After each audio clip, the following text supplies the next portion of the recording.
बिस्मिल्लाहिर्रहमानिर्रहीम। मैं हूं आपका दोस्त टिका खान सानी और आप मेरा यूट्यूब चैनल देख रहे हैं। नाज़रीन, इस वक्त मैं बराह रास्त इलेक्शन कमीशन ऑफ पाकिस्तान के सामने से आपकी खिदमत में हाजिर हूं। कुछ ही देर पहले फ़ैसला सुनाया गया है और बिलाखिर NA-75 के जो नताइज हैं वो कलअदम करार दे दिए गए हैं। बुनियादी तौर पर तहरीक इंसाफ ने तो अपनी विक्ट्री क्लेम कर दी थी, लेकिन नताइज जो आज बाकायदा तौर पे उसको नताइज को ही कलअदम करार दे दिया गया है, इलेक्शन को ही, और ये कहा गया है कि फेयर इलेक्शन नहीं हुए, बेकायदगियाँ पाई गई इलेक्शन में। और साथ ही चूँकि आज बाकायदा अगली डेट भी दे दी गई है, पूरे हल्के में दोबारा इलेक्शन होगा। ये तहरीक इंसाफ की तरफ से तो ऑफ़र दे दी गई थी कि 20-22 हल्कों में दोबारा वो खोलने को तैयार हैं, लेकिन बिलाखिर चीफ़ इलेक्शन कमिश्नर और दीगर अरकान ने उस पर इत्तफाक नहीं किया। हेयरिंग की शाहिद देखे बाकायदा तौर पर समाअत हुई और उसके बाद बिलाखिर आज फ़ैसला दे दिया गया है। सुबह के टाइम फैसले के हवाले से जिरा हुई, बहस हुई, उसके बाद 3 बजे बाकायदा तौर पे ये फ़ैसला सुना दिया गया है। इसको हम तमाम लोग बराह रास्त देख रहे थे, कमरा में मौजूद थे अदील वड़ाइच जो इस केस को डायरेक्टली रिपोर्ट कर रहे हैं पहले दिन से। इनसे हम बाकी तफसीलात मालूम करते हैं। अदील साहब, हेयरिंग क्या हुई और फ़ैसला कैसा था? बहुत शुक्रिया टिका खान सानी साहब। ये हेयरिंग 2 समातों पर मुश्तमिल थी।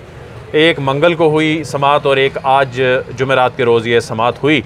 और इस समात में नून लीग ने अपना ये केस बनाया कि ये मामला सिर्फ 20 पोलिंग स्टेशन का नहीं है, क्योंकि 20 पोलिंग स्टेशन का मामला तो इलेक्शन कमीशन ऑफ पाकिस्तान ने टिका खान साहब टेकअप किया था कि पोलिंग के जो अफसरान हैं वो लेट पहुँचे हैं, वो मशकूक हो गया ये सारा अमल।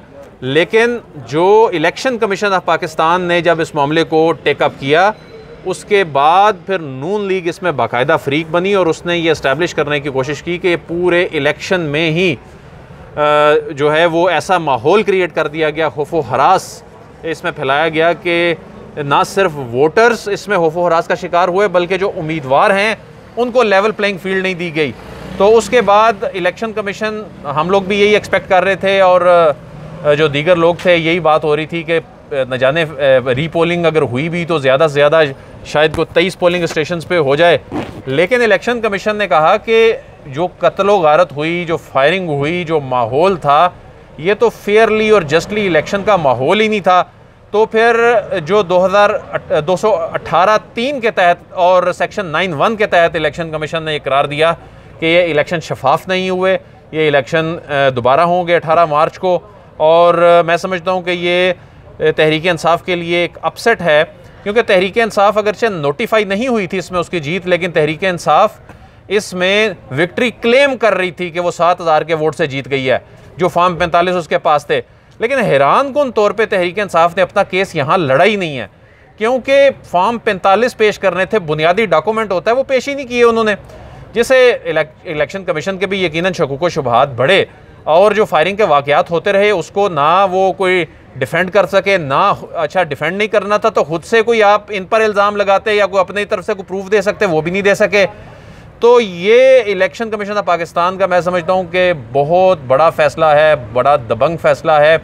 ऐसे फ़ैसले माजी में देखने को नहीं मिलते। उसकी रीज़न ये है कि इससे पहले जो इलेक्शन कमीशन ऑफ पाकिस्तान में इस तरह की जो पिटिशन आती थी, लंबी समातें हुआ करती थी और उसके बाद, लेकिन आज 2 समातों में इलेक्शन कमीशन ने इसको कंक्लूड करके जो फ़ैसला दिया है, ये एक इसकी आमतौर पे माजी में नज़ीर नहीं मिलती। अच्छा अदील वड़ाइच साहब, ये बताइएगा कि जैसे कि आपने कहा कि तहरीक इंसाफ अपना केस लड़ ही नहीं पाई, क्या इसको नोटिफाई कर दिया गया था नताइज को इलेक्शन कमीशन ऑफ पाकिस्तान की तरफ से, या अभी तक नताइज ही ऐलान नहीं किए गए थे? तो फिर कलअदम करार देने से किसी की हार या जीत तो नज़र नहीं आती।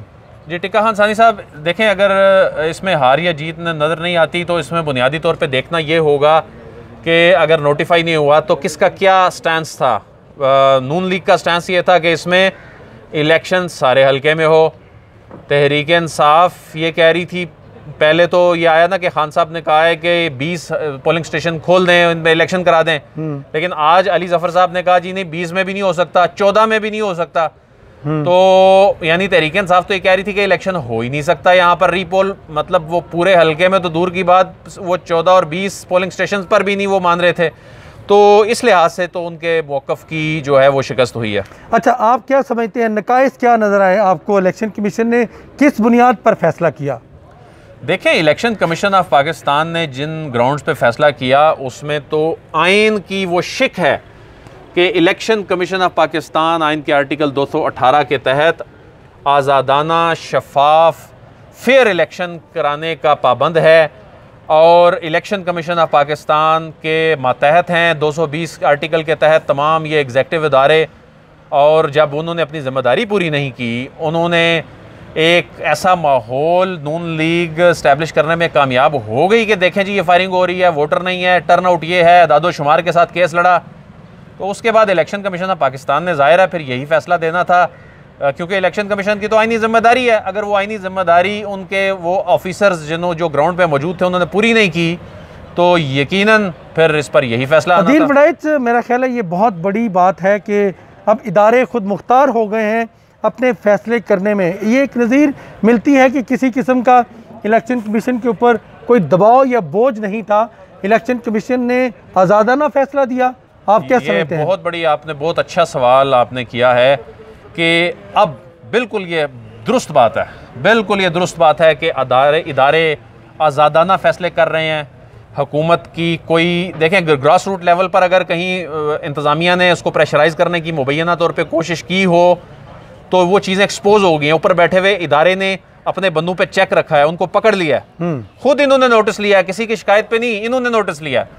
तो ये वाकई इदारे एम्पावर हुए हैं। और ये जो उस वक्त इमरान खान साहब बात भी किया करते थे एम्पावरमेंट की, इलेक्शन कमीशन की, तो अगरचे उनकी जमात ग्रास रूट लेवल पर ये चीज़ इस्टेब्लिश करने में उस तरह कामयाब नहीं हो सकी, लेकिन ऊपर की सतह पर देखा जाए तो ये वाकई एक बड़ी तब्दीली है कि इदारे अच्छा, चीज़ ज़रा इस पर ज़रा मुझे दो टोक अल्फाज में बताइएगा, क्या ये फैसला फिर मरियम नवाज के बयानिया की जीत है या वज़ीर आज़म इमरान खान के बयानिया की? ये किसी के बयानिया की जीत नहीं है, ये किसी के बयानिया की जीत नहीं है। उसकी वजह ये है कि ये, तो फिर ये किसकी जीत है? देखें, ये मैं समझता हूँ ये सिस्टम की जीत है कि अगर सिस्टम में कहीं खामी थी, सिस्टम ने उसको खुद डिटेक्ट करके उसको अनप्रेसिडेंटेड उस पर एक डिसीजन लिया और ये जीत सिस्टम, ये किसी के बयानिया की नहीं है। बयानिया तो सियासी हैं इनके, हाँ। उसमें तो कुछ बातें गलत हैं। देखिए ना, इदारों को खुद मुख्तार बनाना इस हुकूमत में ये मुमकिन भी हो गया, इसमें कोई शक नहीं है। अभी तक देखें बहुत सारी जगहों पर शिकायत भी आती हैं, लेकिन जो चीज़ें पॉजिटिव हैं उनको हाईलाइट होना चाहिए। इलेक्शन कमीशन ऑफ पाकिस्तान अब ये माजी के इलेक्शन कमीशन जैसा नहीं है। एक आखिरी बात मैं आपसे करना चाहता हूँ, देखिए माजी में भी फैसले हुए, क्या इसको सुप्रीम कोर्ट में चैलेंज किया जा सकता है? और दूसरा सवाल ये है, बताइएगा किस आइन के तहत, आइन के किस शिक के तहत, और दूसरा क्या इसको नज़र-ए-सानी की अपील भी की जा सकती है? नहीं, इलेक्शन कमीशन में तो आमतौर पे इस तरह की अपील जो एक्सपेक्ट किया जा रहा है नहीं आएगी अगर माजी की रिवायात को देखा जाए। इसको हाई कोर्ट या सुप्रीम कोर्ट ऑफ पाकिस्तान में चैलेंज किया जा सकता है। और अब देखते हैं कि पाकिस्तान तहरीक इंसाफ जाती है, लेकिन मैं समझता हूँ कि पाकिस्तान तहरीक इंसाफ को खुद मैदान में जाके इलेक्शन लड़ना चाहिए। अच्छा, नहीं, अगर इलेक्शन कमीशन की बजाय अदालत की तरफ रजू किया जाता है, अदालत फैसला दे देती है, तो इलेक्शन कमीशन पाबंद है फैसले का कि वो माने?